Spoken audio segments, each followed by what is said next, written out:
Today I'm going to teach you how to heel-toe downshift.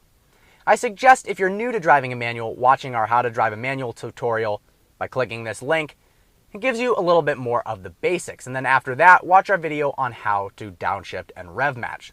It's going to be a key component for heel-toe downshifting. The great thing about heel-toe downshifting is you can practice it basically everywhere. If it's your first time, I do suggest trying it in a parking lot because you don't want to slip your foot off the brake and get into an accident. But as you get a little bit more comfortable, every time you come to a stop, you can practice heel-toe downshifting. In fact, sometimes I even go up unnecessarily high in the gears, like up to 5th, so that when I slow down, I can practice going through more gears. Heel-toeing can be done in a variety of different ways, but in general, it's a bit more side of foot, other side of foot than it is your actual heel in toe. On my E39 BMW M5, the pedals are spaced a little bit farther apart, so I have to use my foot at a bit of an angle, but some cars, you can keep your foot perfectly vertical and go from the side of your foot between the brake and the gas. So let's show you what the footwork looks like.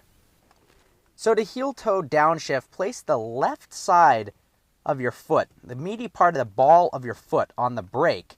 Notice it's not fully on the brake like this, and that's why I do suggest that you try this at first in a parking lot so you get used to it, so you don't just slip your foot right off the brake and crash into somebody. You can even try just slowing the car down by putting the side of your foot on the brake a few times just to practice that component. But this allows you to blip the throttle with the right part of your foot while you're still on the brake.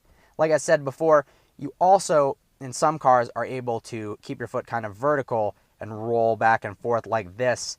But at least with the pedal spacing in this car and the size of my foot, it makes it a little bit more comfortable and makes me a little more confident with this little angle here. It gives me more of my foot on the brake itself and still gives me the ability to blip the throttle. And that's obviously an important component to rev match properly to make sure the RPMs are where they need to be when you downshift. So the order of events, you're coming up on a turn, you got your foot on the brake at a bit of an angle, ball of your foot, and make sure that this is confidently pushed down, otherwise it could be very dangerous. You've got that, let's say you're in 3rd gear, so brake, clutch in, 2nd gear, rev match, clutch out, and then you're either back on the gas to get going around the exit of the turn, or you can do, let's say you're in 4th, and then 3rd, 2nd, and you can downshift. Well, you can rev match as many times as you want in a row. All right, we're out on the road. Got some turns coming up. Foot on the clutch, left side of the foot on the brake, blip the throttle with the right side. Now we're in 2nd, back on the gas. And the good thing is you can do that as many times as you like, as long as there isn't a bunch of traffic around, because you don't want to endanger other people when you're practicing.